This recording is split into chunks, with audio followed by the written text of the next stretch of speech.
Started. So again, welcome everyone. My name is Nick Tedesco, and I'm the president and CEO of the National Center for Family Philanthropy. I use he, him pronouns, and for those using accessibility devices or who find it helpful, I'll provide a verbal description of myself as well. I'm a Caucasian man wearing a blue button down, and we're excited to have you join us for our community conversation webinar. I am particularly excited about our conversation today because it centers one of the most fundamental considerations in family philanthropy, which is the inherent tension between individuation and an ongoing commitment to the collective as giving efforts progress. What we know to be true is that families evolve over time, and so too does their philanthropy. And what's required to meet success is an ongoing commitment to be intentional about questions of continuity, engagement, structure, and purpose, alongside many more considerations. And far too often, we see families fracture because not enough time and attention is paid to the matter of alignment, especially across generations. So today, we're going to hold the questions of how families evolve and what centers their success. And we're fortunate to have a panel of esteemed experts who will help guide us with their reflections. But first, let me briefly share about our webinar technology. We're using Zoom's webinar platform, and your controls are located at the bottom of your screen. Closed captioning has been enabled, and you can turn captions on and off by clicking the caption icon at the bottom of your screen.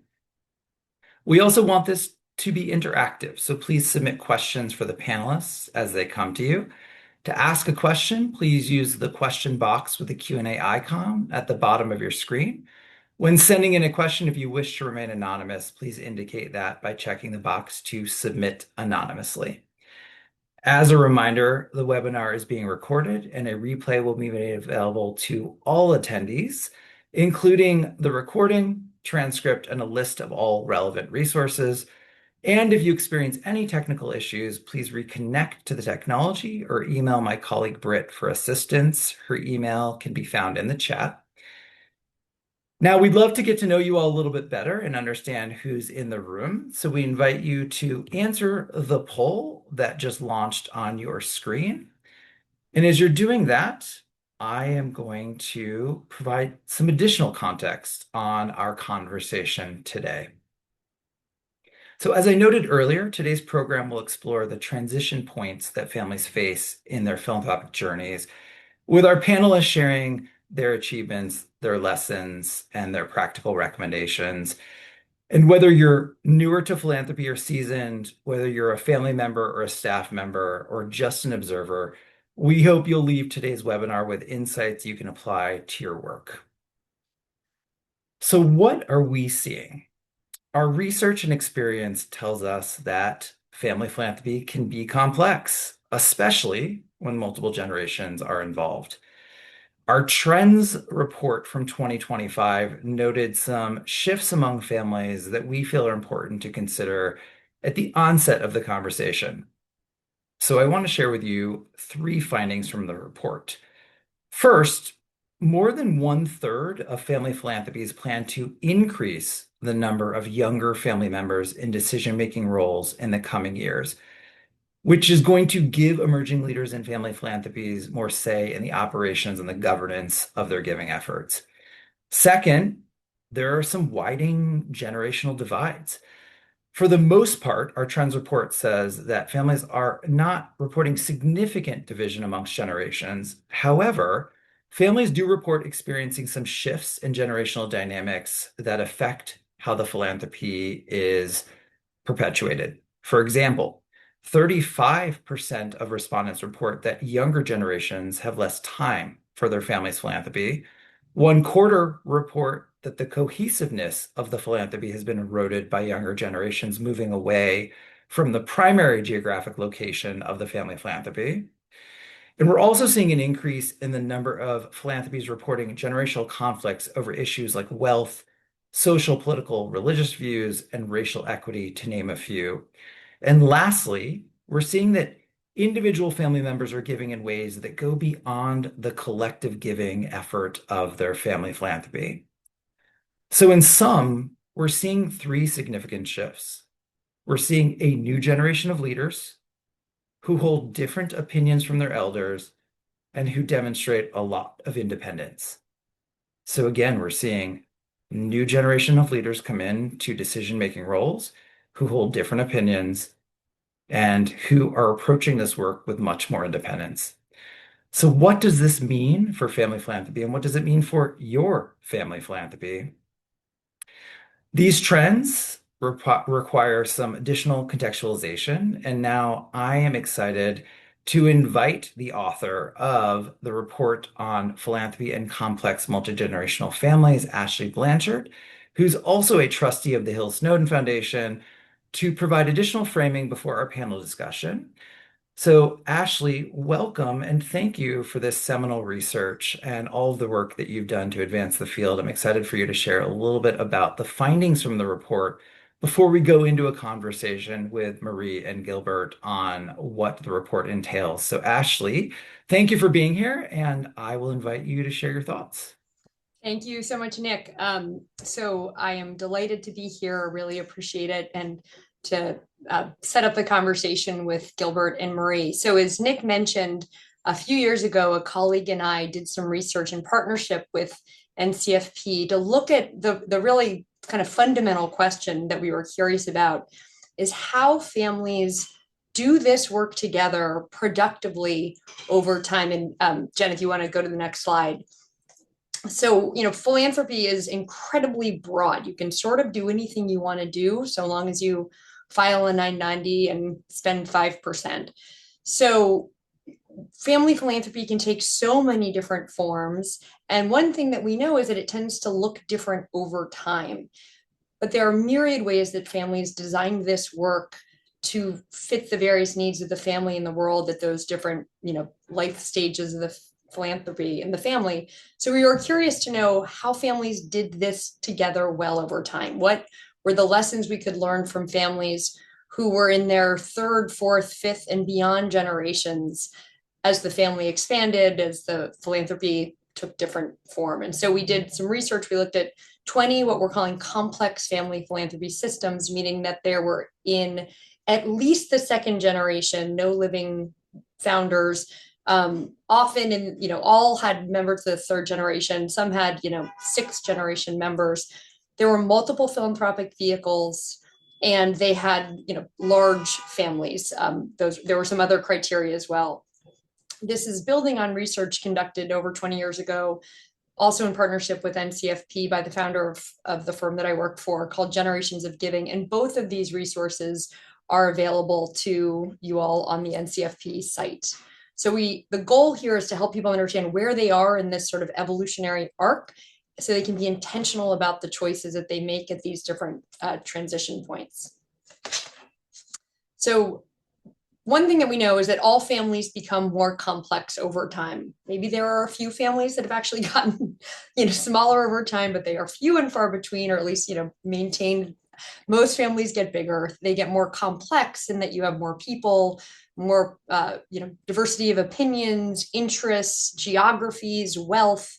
So the foundation that may have been created to reflect the giving of the original founder or founding couple may need to look very different to work for a family with many, many members spread all over with multiple interests.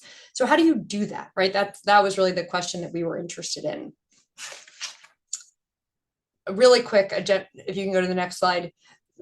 In Generations of Giving, Kellen identified these 3 life stages of family foundations. We're not going to go into that here, but what he found, what we know to be true, is that the issues that tend to bubble up during these transition moments as you go from sort of the autocracy of the controlling trustee model into the collective mode where you've got multiple decision makers and you've got to figure out how you're going to work in a democracy. A lot of things tend to bubble up in that phase in particular. So if you want to go to the next slide, Jen.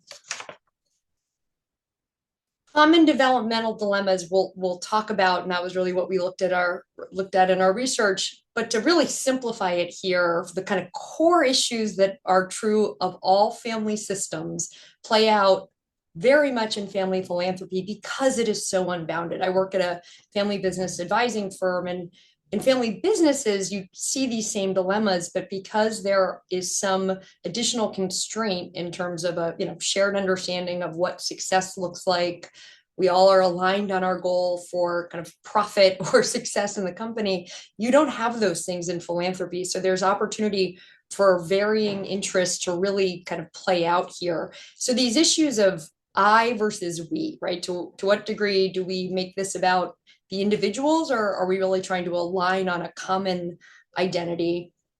And continuity and succession, how much are we holding on to things that have been true in the past versus letting go so that we can adapt for the future? Those are tensions that will always be part of family philanthropy. They will never be resolved, but they tend to sort of bubble up in these transition moments: generational transition, changes in wealth, death of key leaders. Those are the moments where you see these things come to the fore, and they take different shape, right? If sometimes they can manifest in all sorts of different ways.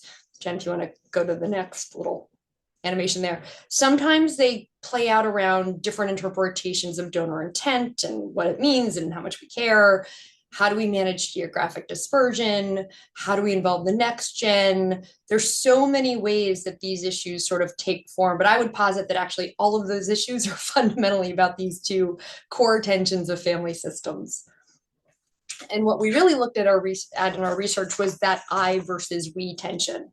So that's really the core issue that I mentioned plays out in this collective phase. So typically what we looked at in the families in our study was this moment that many of them spoke about, where we did interviews and surveys with 90 plus individuals in those 20 family systems.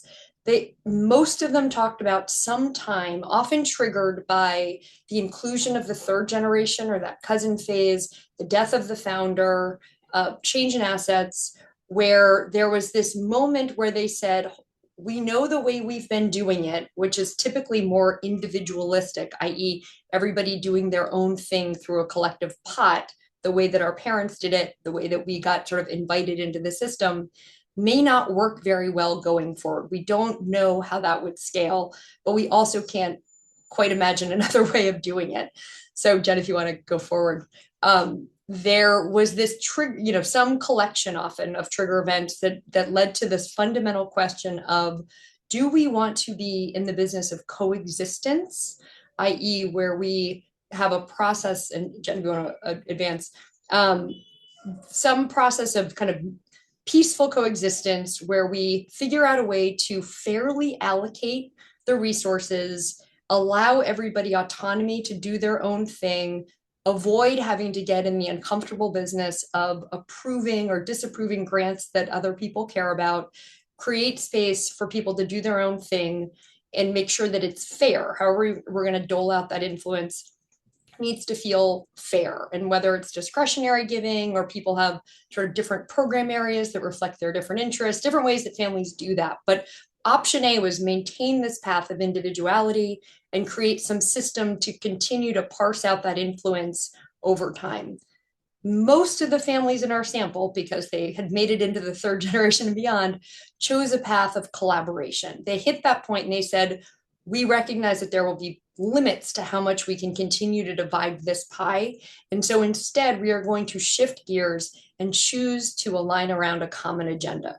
We are going to minimize that individual influence and come up with a clear, objective way to make decisions that is about a shared goals, shared funding guidelines, so that we all have the same understanding of what makes a good grant, why we would say yes to something and no to something else. We're going to align on a common philanthropic agenda, find some things where we can all, may not be all of our personal pet projects or interests, but where we can agree that there is a use for our resources to address these issues. So we call that kind of truly collaborative family philanthropy. And if you want to go to the next slide. So we looked at some of the differences in these foundations in our sample. And to be clear, there were more of these collaborative foundations, but there were some more individualistic foundations as well.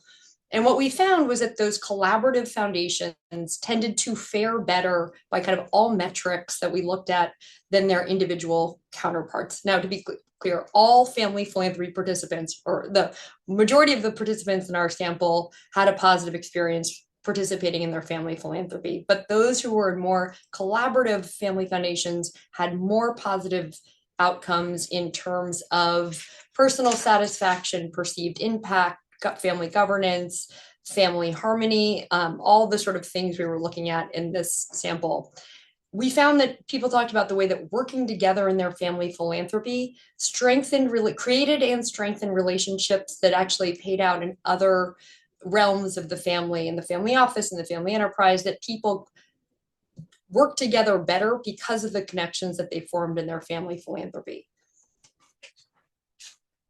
The counterpart to that is that there were limits to individuation, right? That it tended not to work well for continuity because, for one thing, just the math problem. It gets really hard to continue to divide that pie as the number of participants grows. So the implicit norms of like, well, we all just sort of know that we create space and, we avoid saying no to one another. And we sort of just know, we know what makes a good grant. We don't have to have like formal rules. That doesn't work very well for second cousins who don't know one another particularly well. And what might have worked well for 4 or 5 siblings doesn't work well for 40 or 50 cousins. So more sort of structure, process, which requires more clarity of decision-making process and guidelines. The caveat to that, though, is that having some outlet for personal giving separate from that collective giving actually enabled collaboration. So in families that had some separate place, whether it was in the foundation in the form of discretionary giving, or better yet, outside the foundation in the form of personal giving, other donor advised funds, successor foundations, they tended to have better collaborative kind of higher scores on the collaborative measures that we were looking at, because they had some place that they knew that their interests were going to be taken care of, and they didn't have to sort of force that fit in the collaborative giving. Sensitive to time here, so I'll have 1 or 2 other pieces here. I mean, the crux of the findings here, and really the core of it, was what we found in our research, which is borne out by my experience personally in my own family foundation and working with families for several decades now, is that engagement need not be driven by personal interest. And I think this is the thing that we often sort of assume to be true in philanthropy, that the reason that people will want to participate is because the things that they care most about, the communities where they live, will be served by the family foundation. And what we found was that there was no correlation between whether the family foundation supported the places and issues of interest and importance to the participants and their satisfaction with their participation in their family philanthropy. Same goes for place, that people were not, there was no difference in their satisfaction if it funded in the place where they lived. And the reason for that is that the thing that gets people excited about participating, that drives that satisfaction, that commitment over time, is feeling like they are having a meaningful role in shaping the agenda, but it need not be about their thing. So we often think about the option is either to let the kids fund where they, in the places where they live, and then it'll all get really scattershot, or we continue to do it the way we've always done it, and people just have to get on board. And what we would suggest is that there's a third path, which is that you continue to adapt and evolve the foundation with input from future generations, that you identify the things that are most important to maintain and create space for adaptation for the future. I know we're short on time, so let's keep going, Jen. I'll just get to the lessons piece here. So just a few lessons to hit, and then I will turn it back to Nick. So one of those is to really create different spaces for those different purposes, right? To name, is this about supporting individual interests? In which case, let's create an outlet where people have real autonomy to do their own thing and come up with a fair system of allocating those resources. And then create a different space where you are doing collaborative giving, where there's shared, clear guidelines for decision making, and avoid the blurring of the lines. It's really what we call individuation masquerading as collaboration, where we all vote on grants that individual family members have brought, which inevitably leads to hard feelings and competition. That tended to be, a source of a lot of friction in the families we looked at. Invest in building a collaborative model, right? It takes work and energy, professional support typically, to go through a process to identify those shared priorities and develop a process for working together collectively. Minimize individual influence in the collective giving, cap that discretionary giving. It might be useful to a point, but if it gets too big, it actually ends up sort of eroding the commitment to the collaborative. Whole thing in the report about the challenge of branch representation structures. I won't go into it here. And then finally, creating separate space from the family and the philanthropy. As the family grows, it will be nearly impossible to invite or include everyone all the time. So being clear that you have a place where you are family and then a place where you do philanthropy, and that being part of the family and being part of the philanthropy need not be one and the same. So with that, I'm going to turn it back to Nick and get into the conversation with Gilbert and Marie. Thank you, Ashley. I really appreciate you bringing the research to life. And before we get into the conversation, I also just want to underscore that your research and the research that it builds upon generations of giving brings to life some of the most fundamental concepts in family philanthropy. And so, again, I'd encourage everyone to download and read both Generations of Giving and the Complex Families Report. So let's now get into the discussion. I would love to bring Marie and Gilbert on screen. And I want to thank you both.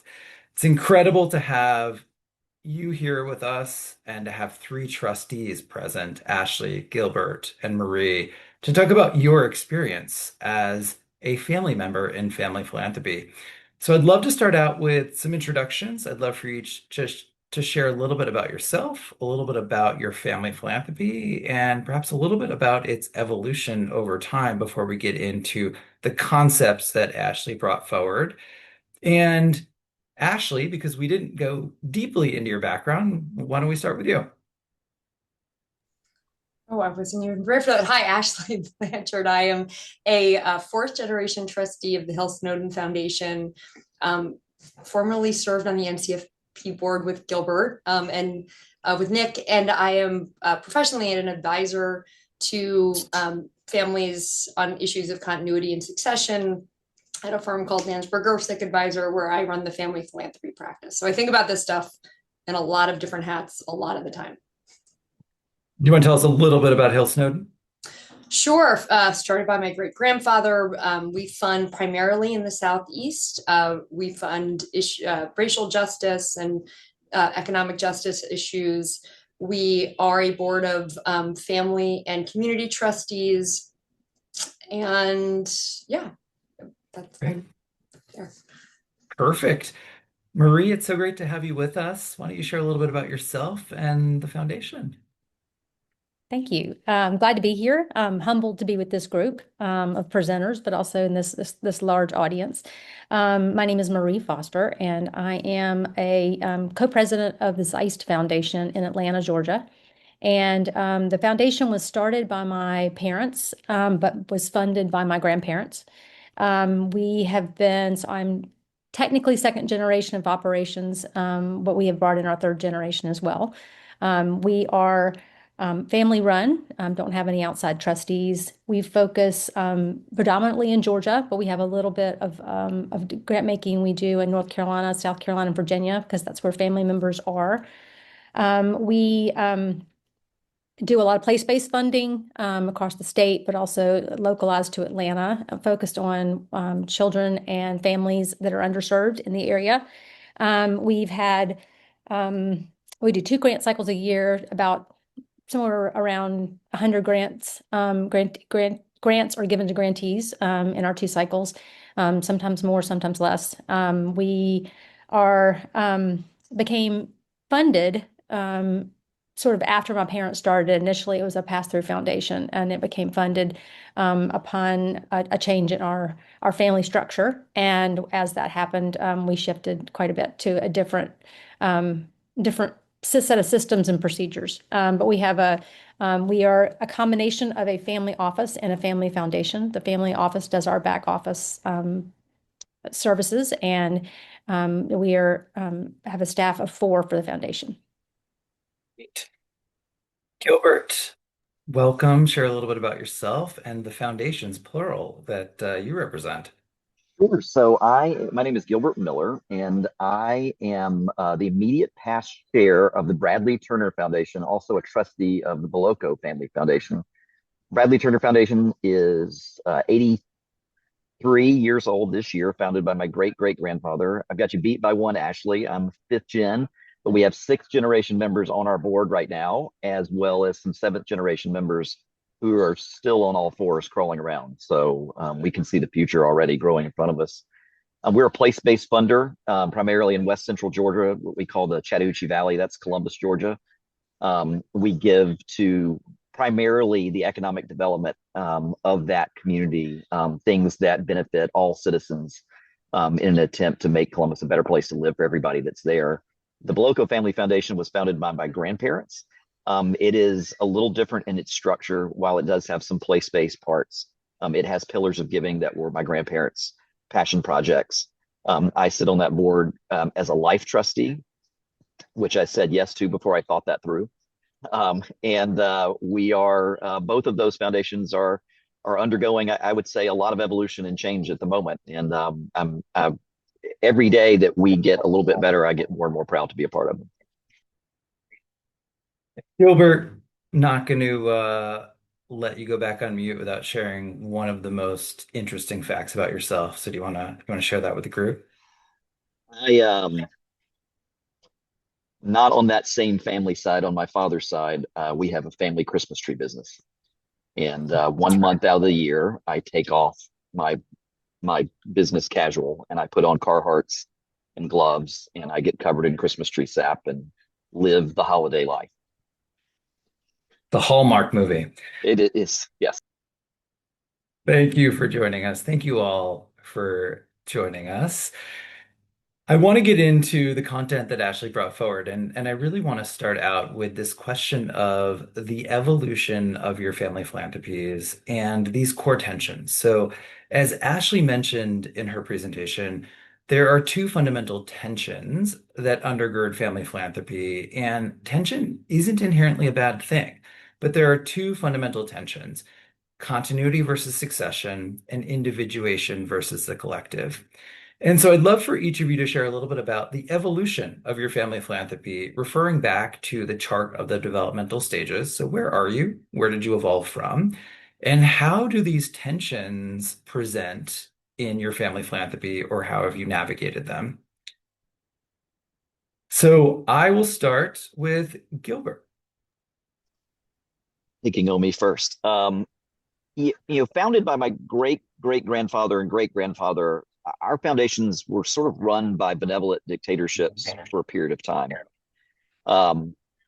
We oftentimes got voluntold what we were giving to, and I would say that philanthropy was easy in its beginning because there were things in a small community you just didn't have. Things like a great public library system, a 4-year college. But as the community evolves, the needs evolve with it. And sometimes bricks and mortar don't inherently create the success that you want. And partnerships are more apparent in terms of need than the buildings. And our evolution has really come from the fact that the individual that gives to something that puts their name on it doesn't inherently get that same recognition when you're building out partnerships. And how do you hold that tension of doing the good work that might go unseen? We've been a servant leadership organization for a while and don't really raise our hand in any place, but we really have realized that if we're going to do the hard work and roll up our sleeves, we have to be more focused on the collective piece of this and not the individual. That if we really are truly trying to solve for some of these big issues, they can't be issues that we try to tackle individually. that these have to be long-term, sometimes decadal grant-making projects that we all have to lock arms, even if we don't see eye to eye, and believe that we can do. And yeah, I'll stop there. I could go on and on.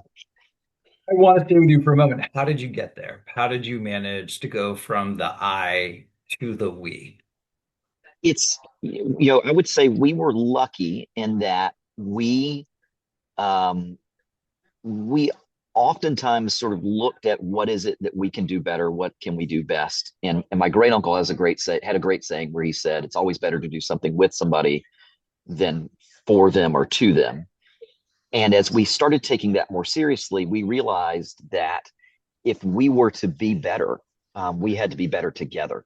That we couldn't have a survival of the fittest. That we couldn't just let anybody walk into the room with their favorite project, because at some point, as Ashley talked about, as you begin to divide the pie, that's less and less impact that you're having with those organizations. And ultimately, if you really are truly devoted to those citizens in that community, in our case, place-based area, then you really do have to look at one another and say, we're going to have to work together on this. We can't continue to chop things up and give a little here and a little there. That we need to take some big swings for some big change.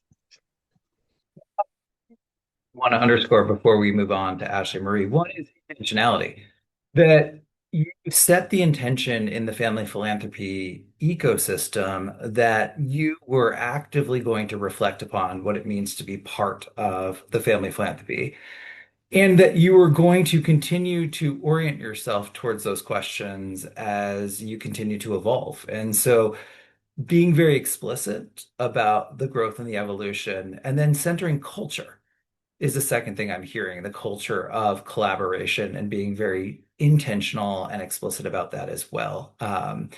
So I want the audience to hold that as we move to Ashley.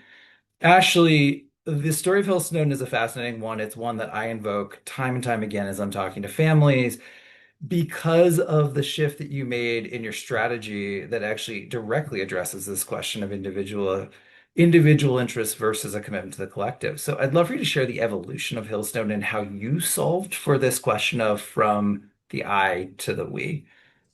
I mean, obviously my personal research professional all converge and, really based in a curiosity about my own family's experience and what was sort of similar to or different from other families. And so about 20-ish years ago, 25, 30 actually now, there, kind of mid 90s, there was a period where we had all the sort of, trifecta of transitions. My grandmother, who had sort of been the controlling trustee, although she'd sort of handed that baton to my dad a little bit, the eldest son, passed away. The market was doing great. Our corpus was growing, and through, some investment from her estate, but also true of individual members of the family, their personal wealth was growing at this point too.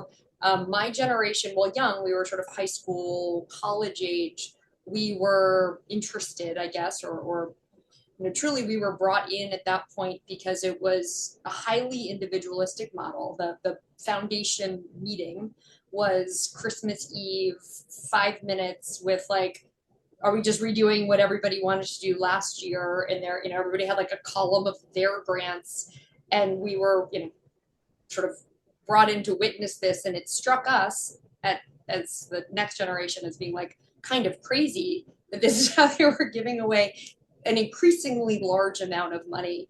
And so there were sort of all these things coalesced to this trigger of like, wait a minute, there's got to be a better way to be doing this. We probably need some professional support. This feels a little irresponsible, not particularly impactful. We should probably get our act together and figure out something that this could be that would actually be, focused. We're never going to be huge. We have about $40 million in assets now. We've kind of been there for a while, but we could, if we really focused on something, we could, have some impact. Part of the reason that we were able to do that, though, is because of the personal wealth that had also increased of the individual members. There was an openness to taking all those pet projects out of the family foundation and to truly create a family foundation. There was a desire for us to do something all together in an openness that it didn't have to be, anyone's thing. My great grandfather, we didn't have a whole lot of data from the past to draw on, or candidly from my grandparents. Their giving was pretty like traditional and kind of uninspired to those of us. So we went through a big process to think about like, what are the things that this pretty diverse group of people might find, kind of commonality around. We were all concerned about the growing gap, the wealth gap. There were some things that we were aligned on. We went through a real learning process. None of us live in the Southeast, but we were recognized that there was a real kind of dearth of private philanthropy in the rural South. So that's still the primary place we focus, even though none of us live there. We kind of over time evolved to have a much sharper focus, but it was because we rolled up our sleeves and learned together about different things that we felt we could do together. And they weren't anyone's personal thing. I think it had been like, trying to put some Frankenstein's monster together of like my aunt's interest in the environment and, my uncle's interest in theater and it would have been I don't even know what that would have looked like. We sort of said like, we have carte blanche to do something, but we have to do it all together. And so we've really, kind of been pretty committed to that model for the, 25-ish years. We are in another inflection point, I would say. We look very different. We have, the giving looks similar, but we have community trustees. So as we think about what this next iteration is going to look like, we are in some ways revisiting some of those core questions, not the question of individual influence. It is very clear we are a collaborative model, but what do we hold on to from the past, and what are we, how do we adapt for the future, and kind of who decides? Thank you, Ashley. I just want to underscore a couple of points that you made that really stand out for me. One, again, much like Gilbert, there's a lot of intentionality, right? You're setting aside time to have the conversations, and I can't state how important it is enough to do that, because truly there's often not time set aside for reflection and learning, and the pivots that need to be made. And the other I just want to bring to life is actually a point from your research, which is satisfaction doesn't depend upon individual interests. And your foundation is proof positive, right? That the active service of coming together, of finding something to support and learn from and engage with is something that will propel the family forward. And so I love the model here. Marie would love to hear more about the evolution of Zeist. And I know that the evolution was one that perhaps came about unexpectedly. Would love for you to share a little bit more about the evolution and how you wrestle with these issues. Great, thank you. One thing that started all of us was my father and my mother both were big philanthropists, and they were very deliberate in bringing in our generation of 5 children and spouses into their process. And we spent a lot of time. The benevolent dictator was kind of rang true, Gilbert, but my dad was very much of a servant leader and spent a lot of time actually doing service as much as doing his grant making, and spent a lot of time creating opportunities for our family to do such. So we started out with that wonderful collaborative, mostly blessing giving, but it set a real foundation for us, and framed their perspective and their culture and their value system, because we spent a number of years sitting around a table talking about why they gave and how they gave. And they really told us about their thought processes and what their passions were, and taught us about how to then hone down on those and figure out how to get to know organizations and how to learn about those organizations and to lift the organization up versus the individual. So that was, unbeknownst to us at the time, that was such valuable learning. In 2003, we had a family tragedy, and we lost my whole family except for my twin sister and myself, in a family crash. And so my father had been sort of the keeper of all the knowledge. And so we immediately got kind of pushed into this, what do we do now? But we were all very adamant, myself and my twin sister and my husband, Brad, were adamant about making sure we understood where we were going before we went there. So we spent a lot of time talking to the people who'd been advisors in our community, a lot of people talking to foundations, talking about what we knew what our value system was based on the conversations we'd had with my parents and with my siblings, which really, as I said, was a framework for our future. So that those talking points and conversations really informed us as we went forward. The second big milestone that happened during that time was when, upon their passing, the foundation became funded. So previously it was a pass-through foundation. So then now we were in a different fiduciary responsibility. And so we deliberately set up some structures and some systems to create a format that we could use to do the giving. It was I won't tell you we knew what we were doing, and I won't tell you that we did everything right. But I will say it was one of those times that we spent a lot of time trying to capture the spirit of the donor and taking it forward into what we could have a voice going forward. But we spent a lot of time also defining our processes and our procedures, and that was something that we didn't know how to do. But that those early conversations really led into this process, this new process. But the information that really came through is this culture of servant leadership and of collective giving and of collaboration and discussion, which really provided the foundation, the basis for kind of where we are today. Great. I want to stay with you for a moment. Hearing from all of you, this orientation towards servant leadership, and I want to come back to the question of how to make decisions with community and not for community. I see that very present in the chat, and that is our orientation as well, and I know that's yours. So I want to bring that forward. But Marie, tell me a little bit more about the processes. You mentioned governance, not by name, but certainly by spirit, that helped guide you. What did you do? What did you do to make sure that this was a collective effort, a collaborative effort, an effort that is shared? How did you establish systems, processes? What were they? What were helpful as you thought about this work?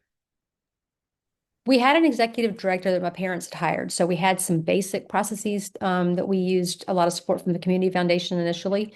I think the most valuable work we did was sitting around and talking about who we were, what we wanted to keep from that, to really talk about where the values from the old and the new aligned, which were very, very cohesive, but also kind of what impact we wanted to have. Where do we want to focus? What were our focus areas? Were they the same as my parents? And they changed a little bit. They narrowed. And I know one of the things that came through in Ashley's notes was that as families age, they narrow their focus. And the thing we heard predominantly from a lot of the conversations we had with leaders in the community was, define your mission and stick with it. Don't be all things to all people. Try to do what you want to focus on and do it well. And then from my parents' work, do it with the community, not for the community. And it was about listening. So we spent a ton of time in the community and talking to people and and we still have that persona in that we partner. We don't do for or do, or decide what you need. And so I think those guiding principles stayed, but the processes that came into play was really about this organic on the ground listening, talking, hearing before we decided what we would bring to the table for the grant making. Points of having the philanthropy be informed and sharing power with community, and also thinking about the evolution of your purpose and the governance that carries it forward. I think that making time for both those questions of purpose and governance is really critically important. Ashley, I want to come to you around this question of making decisions with community, because Hill-Snowdon's been going through a process in recent years to bring community representation and voice into the boardroom and to share power. And so share a little bit more about how you orient yourself in thinking about the evolution of the family philanthropy to one that is co-owned by community. Yeah, I mean, the early on, we made the decision, and again, that implies a level of sort of clarity or intention, and it was probably a little more implicit than explicit, but where we defined a pretty specific area of focus pretty early on youth organizing, worked with, at the time, philanthropic advisors, but who brought real content expertise in that area. And so began that shift from a kind of hands-on grant making board to a little bit more of a kind of governing strategy setting board. I mean, it has been a long evolution to in that regard, but this idea that we were going to work with people who brought expertise on the issues on philanthropy that we did not, and learn from them was really kind of part of that whole transition I talked about. So, we've had an executive director, and basically the same kind of 3.5 person staff for like 20 plus years. So we hired an ED who brought, again, real depth of expertise, a program director. So in some ways before we got to the board, we were working with a lot of staff leadership and, kind of board governing, but staff really leading. And part of our model was also getting a lot of input from our grantee partners. We tend to fund for a long time. We have deep relationships with the organizations we support. So before we kind of did anything that was going to have an impact on our partners, we would get input on, policy decisions, whatever the things were, how we were going to respond to the market turndown in 2008. What did our partners think we should do, right? Like these are, so we were getting input, but we did not have community members on the board, candidly, until we are a small family. So in the 4th generation, we have, I should know this, 5 little lineal descendants of my great grandfather. So we were hitting the point where our 3rd generation was aging out, and we have all been on the board for too long. And they were like, "You guys need a plan. Like, we need a succession plan. There are not enough of us in the way that we operate." And so maybe you want to think about bringing in some new voices, which was something we'd been talking about and was completely the values aligned thing we should have been doing, but like, it all seems to be working pretty well. Let's not, upset the apple cart. So it was a real process. We were really thoughtful and intentional, and did what Marie talked about, talked to a lot of people. How do we do this? Even though we knew we wanted to do it, like, how do we actually do it? We have been working together as a small family with the same staff for a long time. We kind of like the way we do this work together. We're like, we've got a good equilibrium here, right? Everybody kind of knows their role. So, and this is going to change that. And it has, in ways that have, really been positive, but it is also different. And so part of the moment we're in now is thinking about, what is the right composition of our board going forward? Does it actually make sense for us to have a majority of community members on the board and a minority of family members? What are the kind of roles that different people play here? Like, I bring something different than national leader of a racial justice organization who serves on a board, like, or someone who's spent their career running a community organizing group. What is it that each of us brings? How do those things mesh together to bring value? And let's get really clear and name what the value is that each of us brings, or that the family brings and community directors bring. So it's sort of been helpful and not always tidy to have those conversations. There have been moments where, people are pretty candid and vulnerable and raw, but that's also sort of the design of this, right? We're selecting people and selecting family and community members who are comfortable having some hard conversations, because in some ways that's sort of the point. Oh, Nick, you're... Nope. I really appreciate the note how challenging it is to make the transitions, and there are many resources on our website around bringing on community trustees. I'd encourage you all to take a look. And you want to make sure that you're bringing on and empowering community trustees, so that's critically important. We've got about 10 minutes, and we've got no shortage of questions. So I want to touch on one quickly that brings to life this question of next generation engagement and geographic dispersion. This is something that is deeply pronounced in multi-generational families. So, Gilbert, I'd love for you to share a little bit about this question of how you manage for engaging the next generation, when and how you do it well, and how do you do it particularly when there is a dispersion that is happening in family systems? Yeah, Ashley had brought up the fact that these are kind of evergreen conversations that you have, and I don't think our family really realized that. We initially recognized that we wanted to bring on the next gen, and that was in 2000. We created a next gen fund.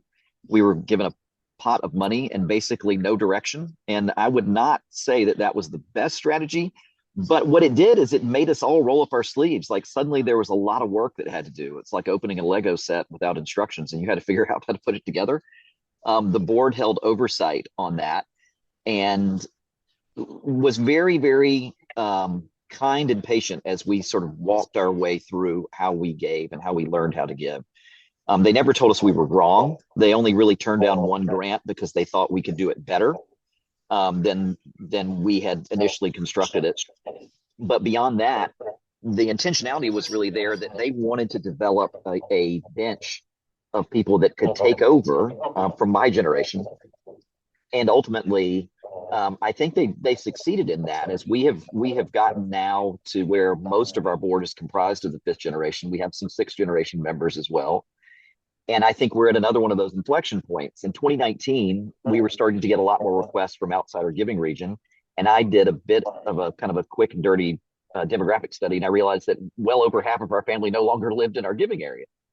And that was this aha moment of like, oh my gosh, it's time to have this conversation again. It's really time to start not only addressing our why and our where and our mission statement, but also how do we reinvigorate the next generation that wants to come on board. And for us, and it's something, Nick, that you've said a lot, which is if you can put the mission first and have family come underneath it, then it gives you a common focus and a common point to engage. And ultimately, that's been successful for us. We have no shortage of people raising their hand right now. Yeah. And I just want to underscore that point. I actually think one of the greatest lessons that I have learned throughout my career in family philanthropy is to make sure that we're extending an invitation to participants, that this is not an expectation, it's not an obligation, and be clear about that invitation. So as you think about collaboration, think about the invitation you're extending and for what? To be collaborative. So then what's expected? What are the norms for engagement? How do we hold people accountable to that? Ashley, rapid fire. Yeah. I did. Well, I just wanted to comment on the Please. geographic dispersion. The thing that I didn't mention Please. maybe explicitly from the research was that there were kind of better outcomes on a lot of measures for place-based, how people self-defined what they meant by place-based family philanthropy. And one of the things we heard time and again, I mean, it was generally that next generation, whether it was third, fourth, who was most interested in this idea of impact, collaboration, focus, like let's focus on something. It doesn't have to be my thing, but this way of kind of doing everybody's thing, not only is it maybe not impactful, but it also means that it will put me in a place where I have to say no to a cousin I barely know, and that will be really uncomfortable. So I'd really like some clear and objective decision-making criteria. And it was often those next-gen members who no longer lived in the place where the philanthropy was focused, who said, place seems to make sense. It is a rational, clear, objective decision-making framework. If we're trying to focus on something, if we fund in all the places where my cousins and I now live, it will be so scattershot as to be meaningless. So maybe I don't live in Topeka or wherever, but surely there's need there. We could have an impact on, and it would be a connection to a place that has meaning for the family that I would welcome. So this idea of like, clearly we'll have to fund where all the, the kids now live, like check that assumption. That was not borne out in our research. I want to do a quick rapid fire here of a couple of questions, noting that we're going to close in 5 minutes. Ashley, a lot of comments in the chat around readiness.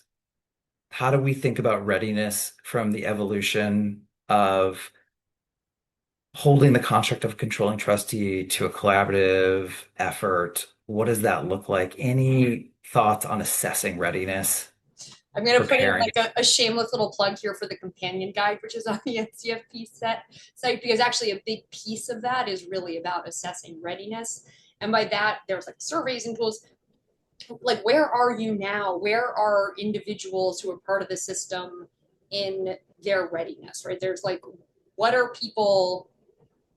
the issues that are bubbling up and why? And so if you can understand, I mentioned that sometimes these core tensions, they look like other things. They show up as, well, we can't come to a decision about a grant. We need a strategy, or, we're feuding about donor intent. Like, they're probably actually about something else, the sort of core questions of purpose and continuity and succession. So we do offer some guidance on, like, how do you both understand where you are and where people are in their individual perspectives, and how aligned or not you are on these things, as well as, I'm a big advocate of education. That's why we did this research, but people need new and better information. I mean, Marie talked about hearing from others who have done this, like NCFP, various research. Like, the way that you have done it is the way that you understand that it is done, but there are so many other ways that people do this. So bringing in some data about what other options may be possible that maybe, for understandable reasons, have not been part of your existing worldview. So, assessing readiness, again, we, check the companion guide, there might be some stuff there, but utilize the resources that exist to sort of broaden the aperture so that people may be more open to considering different paths than were available before. And have the conversation, right? Have the conversation, and I'd also say that acknowledge that sometimes it's just not the right time. So I want to move to closing thoughts. Nick, can I say one As we thing launch. before you close up? Please, I was please. going to say one thing about readiness for us that's been interesting is that we started very young. It was not so much about, issues, and it was really about being together, understanding where your passions were, who you cared about. And so, I mean, our kids started probably as 7, 8, 9-year-olds, and we spent time together. They didn't do any giving back then. It was more about site visits and time together and learning about organizations. And then it moved into understanding that a nonprofit is a business and it needs to make money. It needs to be able to give money away. It needs to be able to provide programming. And then moving into, kind of as their passions developed, a much more deliberate conversation around grant making and collective giving. I just wanted to add that it doesn't have to be all adults. I mean, it can truly start young and become sort of a culture in your family, that then makes it a little easier when you're getting to those conversations that are harder around what you're passionate about. Yeah, I so appreciate that.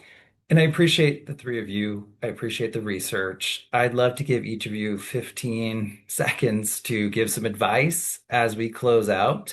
And thank the audience for being here as well. We will make sure to capture your questions, circulate some thoughts and some resources. So Marie, why don't we stay with you? Some closing thoughts. We currently have 2 of our next gen on our foundation board. We did an orientation process for everyone. We've had most of the kids go through it, and the orientation process was not about stepping up to service. It was more about, this is what the foundation is. This is what we do. This is your legacy. Be proud of it. So I think, to repeat Ashley and Gilbert, it's about education, but it's really about family time. It's about togetherness, celebrating. The more relationship they have, the better they are when they're coming together to make decisions collectively. And I do think having a collective pool to make decisions about is the best way to learn, and to start the process. So don't be afraid of the little people or the young people or the young adults. They're very opinionated. They have lots of great ideas. But I would say one of the best times that we had was when our young people that are now all in their 20s were learning how to communicate with each other, and learning particularly the genders, having the males and the females communicate without having to dominate or be right. But how do we do this together? Thank you, Marie, and thank you for sharing your reflections and being here today. Gilbert, closing thoughts. Yeah, I'll be quick. I would say that just don't be afraid to have the hard conversations. When you are sitting in that room, oftentimes you feel like you're on an island, even though you might have 13 other people in that room. And often by initiating these conversations, you'll start to build stronger alliances around the things that matter. And you'll start to begin to really root out the things that are the challenge. And that can be nerve-wracking if you're the individual that's trying to initiate that. But the more you build those alliances, the more this starts to work itself out. I think of it like mowing the grass. The longer it gets, the harder it is. And then if you have these hard conversations periodically, like, the work gets that much easier and that much more fun to do. So, Great. Ashley, some closing thoughts from the author. Oh my, too many to share. I guess just to normalize, like, the things that you're going through are not unique to you, as overwhelming as they may feel in the moment, that every family is different and they go through the same issues over time. almost, to a foundation. So looking to gather, again, information from others who've been through these things, not that they have the right answer, and I appreciate, Gilbert and Marie and what I shared, but that we do, again, you might understand what might happen to you if you make the choices that others have made, or what the options are and what the outcomes might be of those options. So there's such a sort of aha moment when you connect with peers to hear, like, you're going through what we've gone through, and oh, you're a little bit further ahead and you survived it, and it's working. So that's, just a plug for, I guess, NCFP and connecting with peers who can share their experience. Much gratitude to the three of you. Much gratitude to our incredible network members, partners, and advocates. Just remind everyone of the resources of the Fundamentals webinar series, of the Trends Report, of all of the publications we have, and of us, and of the network members. Everyone is here to share their experience, their wisdom, their time. Reach out, continue to be with us, and we're excited to walk alongside you. So thank you all. Thank you, panelists, and more conversations to come. So have a great Tuesday, everyone. Talk to you soon.